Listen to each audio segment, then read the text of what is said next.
खबर है कश्मीर पुलिस और रेंजर्स ने मजारी गैंग के खिलाफ मुश्तरका ऑपरेशन करके असलहा और 7 अदद मोटरसाइकिलें बरामद करके 5 मुश्तबा अफराद को हिरासत में ले लिया है।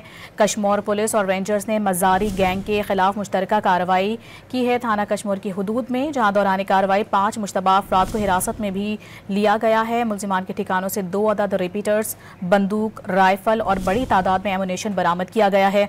पुलिस के मुताबिक मजारी गैंग कश्मीर शहर में मोटरसाइकिल छीनने, डकैती, कत्ल, इक़दाम कत्ल, अगवा और दीगर संगीन जराइम में मुलविस है। खबर है कश्मीर पुलिस और रेंजर्स ने मजारी गैंग के खिलाफ मुश्तरका ऑपरेशन करके असलहा और 7 अदद मोटरसाइकिलें बरामद करके 5 मुश्तबा अफराद को हिरासत में ले लिया है।